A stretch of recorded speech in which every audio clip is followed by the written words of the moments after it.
Good afternoon, children. Welcome back to our English class. As we know, we have started the fifth lesson from our supplementary reader, Footprints Without Feet. The name of our lesson also is Footprints Without Feet. We have completed almost half of the portion in the morning session. So, have you read the lesson, children? Okay. So let me give you a brief summary of the portion that we learned in the morning session. As we know, the story is about a scientist named Griffin. He had been discovering ways which could make a man invisible and finally swallowed certain drugs that made him invisible. He was first noticed by two boys. They could see just his footsteps and they started following him. Then later he entered into a big London store for warmth. He took some clothes and wears it. Then from the kitchen of the restaurant he had a cold meat and some coffee. Later he went to a grocery store and had some sweets and wine. Then he fell asleep on a pile of quilts. In the morning, the store assistants had seen him and started chasing him. He quickly threw away his clothes that he was wearing and became invisible again. So, he started roaming without any clothes in the cold winters of London. It's midwinter that I told you in the morning. He couldn't bear the bitter cold. So he decided to steal clothes from a theatre company. He got suitable bandages, dark glasses, false nose, and hat for covering himself. Okay, so then he attacked the shopkeeper and robbed all his money too. Soon he realized that London was too crowded to live and decided to go to a remote village named Iping. He booked 2 rooms at the local inn. Then Mrs. Hall, the landlord's wife, made every effort to be friendly with him, but Griffin told her straightly that he had no desire to talk to her. Yes, Mrs. Hall was happy with him because he had paid her in advance. Once the money was over, he decided to steal money from the clergyman's desk. By hearing the sound of money being taken from the desk, the clergyman decided to catch him. Hope you understood the portion. Okay, children, so let me continue the rest of the lesson. Listen. Then to his amazement, he realized that the room appeared to be empty. He and his wife looked under the desk and behind the curtains and even up the chimney. There wasn't a sign of anybody. Yet the desk had been opened and the housekeeping money was missing. Extraordinary affair, the clergyman kept saying for the rest of the day. But it was not as extraordinary as the behavior of Mrs. Hall's furniture a little later that morning. The landlord and his wife were up very early and were surprised to see the scientist's door wide open. Usually it was shut and locked, and he was furious if anyone entered his room. The opportunity seemed too good to be missed. They peered around the door, saw nobody, and decided to investigate. The bedclothes were cold, showing that the scientist must have been up for some time.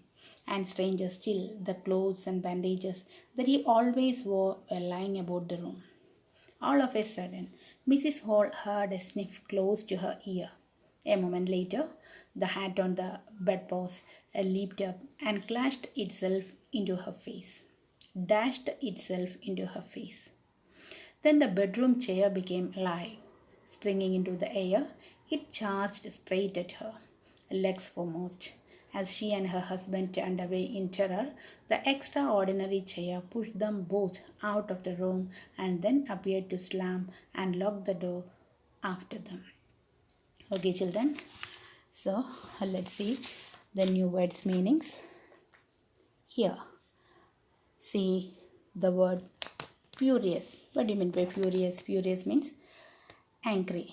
In the third paragraph, furious, F-U-R-I-O-U-S, furious. Then sniff, S-N-I-F-F, The last paragraph, first line, all of a sudden Mrs. Hall heard a sniff close to her ear. Sniff means breathing sound. Sniff, breathing sound. Okay, then next one, charged. What's the meaning of charged? A rush to attack. Charged means a rush to attack, and springing into the air, it charged straight at her. Okay, so springing means leaping. Leaping. Springing into the air, it charged, it rushed to attack straight at her. Okay, so let's see the explanation. So what's happening there, children? The clergyman, he tried to catch the thief. Because, what's the reason, children? Because they heard the chink of money being taken from his desk. The clergyman started to move towards the room. Which room, children? To the room where the clergyman's desk was kept. Okay, so they heard the chink of money. What's the meaning of chink? They heard the sound of the money being taken from the clergyman's desk. So, without making any noise and with a poker, that I told you in the morning, a poker means an iron rod. So, without making any noise and with a poker grasped firmly in his hand, the clergyman flung open the door. So, when he opened the door forcefully, what happened to him? Yes, nothing was in there. Then to his amazement, he realized that the room appeared to be empty. Okay, so what's going on there, children? Yes, the clergyman realized that the room appeared to be empty. No one was there in the room. He and his wife, they looked under the desk, behind the curtains, and even up the chimney. But the person was nowhere to be seen. The desk had been opened and the housekeeping money was gone. So one thing was very clear, they couldn't see anyone inside the room, but the desk had been opened and the housekeeping money was gone. So the clergyman kept on saying the whole day, extraordinary affairs. What, children? What's the reason? The clergyman kept saying for the rest of the day, extraordinary affair, because he was shocked at the happening in the house or in the room. He was shocked at the happenings in the room. So what did he do? The clergyman kept on saying the whole day, extraordinary affairs. He was shocked by the incident. Okay, but the things that happened with the Mrs. Hall's furniture were much more fascinating. Have we seen the next sentence, children? But it was not as extraordinary as the behavior of Mrs. Hall's furniture a little later that morning. So what's happening there, children? The things that happened with Mrs. Hall's furnitures were much more fascinating, were much more attractive. It's much more attractive. Mrs. Hall and her husband woke up very early, and they were surprised to see the scientist's door wide open. Have you seen the sentence? The landlord and his wife were up very early and were surprised to see the scientist's door wide open. It's not. Usually his room remained closed and locked. Okay, so usually his room's door remained closed and locked. Whose room? The scientist's room. So in the morning, what happened to Mrs. Hall and her husband? Mrs. Hall and her husband woke up very early and they were surprised to see the scientist's door wide open. Usually his room's door remained closed and locked. What's the reason? He used to get very angry if anyone tried entering his room. He used to get very angry. What's his nature, children? Griffin's nature? Yes, he used to get very angry, very furious if anyone tried entering his room. So it was an opportunity. It was a golden opportunity, and Mrs. Hall did not want to miss it. They decided to investigate the room. So when they saw that nobody was inside the room, they decided to investigate the room. They did not want to miss the opportunity. So they decided to investigate when they saw that nobody was inside the room. Then his bed sheets were called, which showed that he must have been up for a while. Have you seen the sentence? Yes, the opportunity seemed too good to be missed. So they peeped around the door, saw nobody, and decided to investigate. The bedclothes were called. What's the meaning of that one, children? The bedclothes were called, showing that the scientists must have been up for some time. So when they investigated the room, they saw that the bed sheets were called. Griffin's bed sheets were called, which showed that he must have been up for a while, and also the clothes and the bandages that he always wore were lying there in the room itself. Last paragraph, children. See, all of a sudden, Mrs. Hall heard a sniff close to her ear. As I told you, what's the meaning of sniff? A breathing sound. So suddenly, Mrs. Hall heard a sniff close to her ear. A moment later, Griffin's hat that was hung on the bedpost flung towards her and hit her on her face. So suddenly what happened, children? A moment later, Griffin's hat, where was that hat? It was hung on the bedpost. So the hat that was hung on the bedpost flung towards her. Flung, F-L-U-N-G. So the hat that was hung on the bedpost flung towards her and hit her on her face. Then the chair in the room, it was leaping into the air and hitting Mrs. Hall in her legs. They got scared. Who got scared, children? Mrs. Hall and her husband. So Mrs. Hall and her husband, what happened to Mrs. Hall, children? First of all, Griffin's hat that was hung on the bedpost flung towards her and hit it on her face. And then the chair in the room, it was leaping into the air and hitting Mrs. Hall in her legs. So they got scared. Suddenly, the extraordinary chair pushed them out of the room and the door was locked after them. Have you seen the sentence, children? Yes. As she and her husband turned away in terror, they were terrified. What's the reason, children? What's the reason? Because first of all, the hat on the bedpost leaped up and clashed itself into her face, and then the bedroom chair, it became alive and leaping into the air, and it charged straight at her. Charged, what's the meaning of charge, children? Yes, rushed to attack. So it charged straight her legs foremost. So it hit her legs. Okay, so the chair in the room leaping into the air and hitting Mrs. Hall in her legs. So they got scared. Then the last sentence, the extraordinary chair. Suddenly the extraordinary chair pushed them out of the room. Whose room? Pushed them out of Griffin's room, and the door was locked after them. That is what is happened in the room. So when they tried to investigate the room, this was the happening that occurred in that room. As she and her husband turned away in terror, the extraordinary chair pushed them both out of the room and then appeared to slam and lock the door after them. So suddenly the extraordinary door pushed them out of the room and the room was locked after them. Okay. So let's move on to the next portion, children. Yes, Mrs. Hall almost fell down the stairs in hysterics. She was convinced that the room was haunted by spirits, and the stranger had somehow caused these to enter into her furniture. My poor mother used to sit in that chair, she moaned, to think it should rise up against me now. The feeling among the neighbors was that the trouble was caused by witchcraft. But witchcraft or not, what news of the burglary at the clergyman's home became known, the strange scientist was strongly suspected of having a hand in it.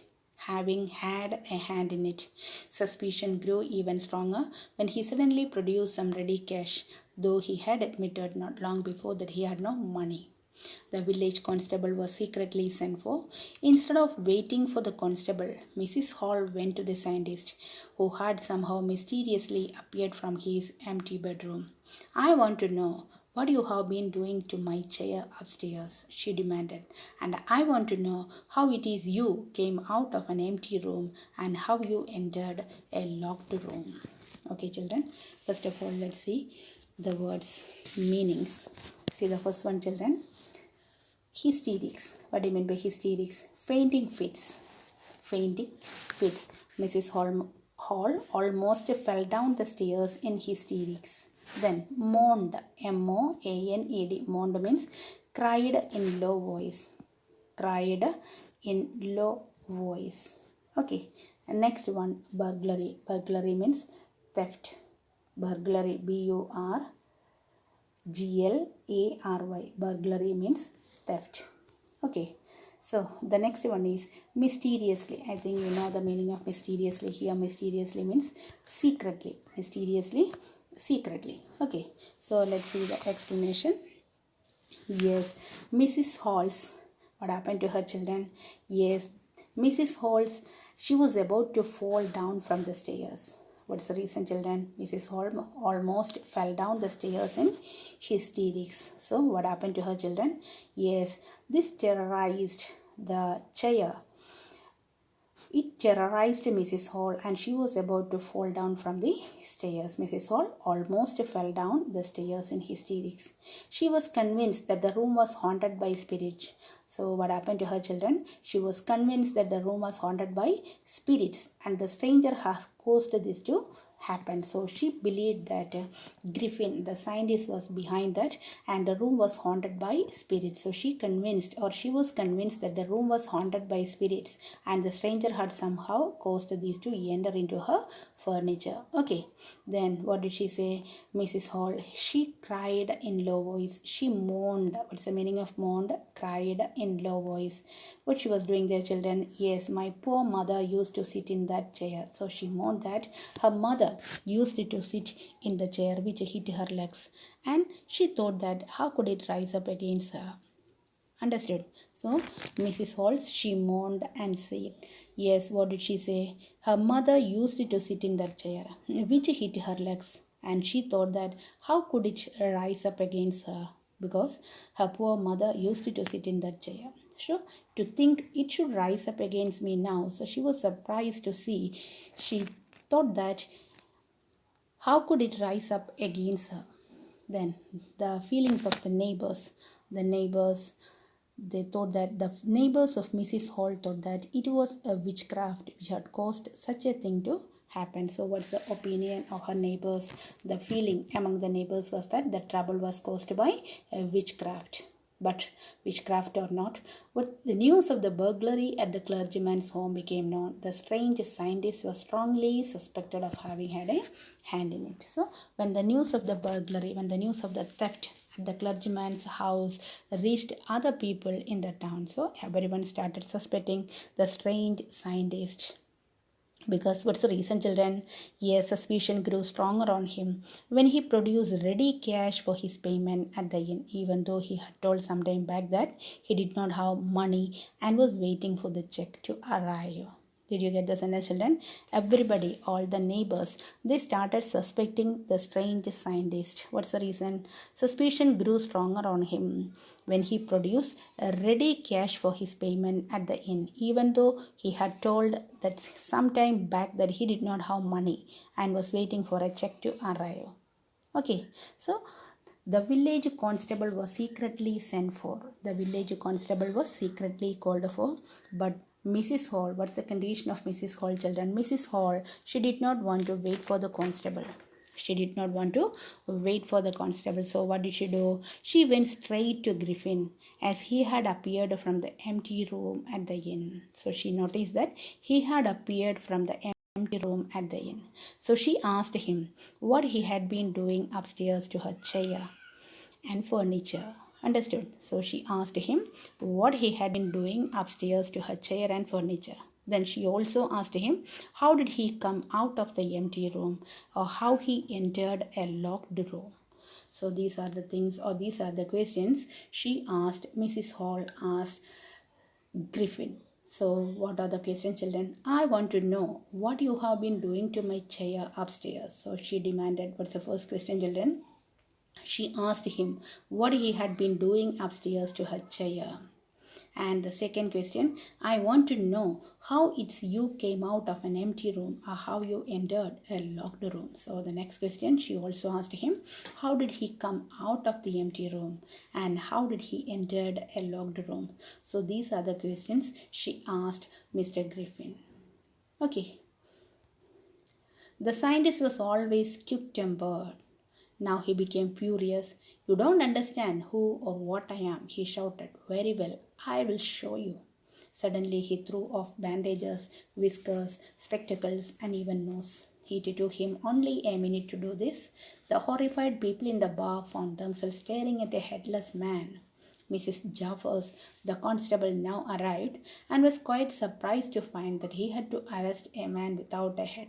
But Jafar was easily prevented from doing his duty. If a magistrate's warrant ordered a person's arrest, then that person had to be arrested with or without head. There followed a remarkable scene as the policeman tried to get hold of a man who was becoming more and more invisible as he threw off one garment after another. Finally, a shirt flew into the air, and the constable found himself struggling with someone he could not see at all. Some people tried to help him, but found themselves hit by blows that seemed to come from nowhere. Okay, so Mrs. Halls asked him some questions. Mrs. Halls asked some questions to Griffin. So the scientist, he became very angry. He became furious. The scientist, he became really angry and started shouting that they didn't understand who or what he was. And he decided to show them the truth. Did you get the sentence, children? Yes, the scientist, he became really angry and started shouting that they didn't understand who or what he was and decided to show them the truth. So what did he do, children? Suddenly he threw all his bandages, whiskers, spectacles and even nose. So what did he do, children? He removed his bandages, whiskers, spectacles and his false nose. It took him just a minute to do all this. So it took him only a minute, just a minute to do this. So, and the people in the bar, they were horrified. They were horrified, the horrified people in the bar. So, the people in the bar, they were horrified, they were terrified as they looked at the headless man. They found terrified because they were staring at a headless man. Understood, children? Yes, the people in the bar were horrified as they looked at the headless man. Then Mr. Jaffers. Who was Mr. Jaffers, children? Yes, the constable of the village. Mr. Jaffers, the constable, now arrived and was quite surprised to find that he had to arrest a man without a head. So what's going on there, children? Mr. Jaffers, the constable of the village, he was surprised as he saw that he had to arrest a man without any head. So, first of all, what he was doing, children? Yes, he was quite surprised. What was his approach? He was quite surprised to find that he had to arrest a man without a head. But Jaffers was easily prevented from doing his duty. Why? Yes, Jaffer, he wanted to do his duty as he knew that the magistrate wanted him to arrest the person and it did not matter he had a head or not. Have you seen the sentence? But Jaffers was not easily prevented from doing his duty. Jaffer, he wanted to do his duty. So what was his duty? He wanted to arrest a person. So he says, if a magistrate's warrant ordered a person's arrest, then that person had to be arrested with or without a head. So Jaffer, he wanted to do his duty as he knew that the magistrate wanted him to arrest the person and it did not matter that he had a head or not. Then, as Griffin threw away one garment after another, have you seen that sentence, children? Yes, there followed a remarkable scene as the policeman tried to get hold of a man who was becoming more and more invisible as he threw off one garment after another. So, what's going on there, children? As Griffin threw away one garment after another, he became invisible, and finally, a Jaffa was struggling to arrest a man who had become completely invisible. Did you get the sentence, children? Yes, the policeman tried to get hold of a man who was becoming more and more invisible as he threw off one garment after another. Finally, a shirt flew into the air and the constable found himself struggling with someone he could not see at all. So, what's happening there, children?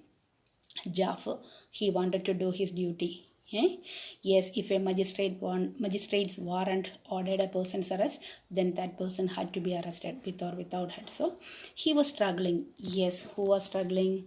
Yes, Jaffer. Jaffers was struggling to arrest a man who had become completely invisible.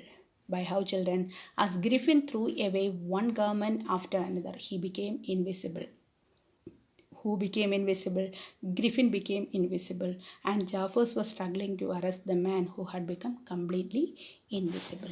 Okay, let's move on to the concluding portion. Some people tried to help him but found themselves hit by blows that seemed to come from nowhere.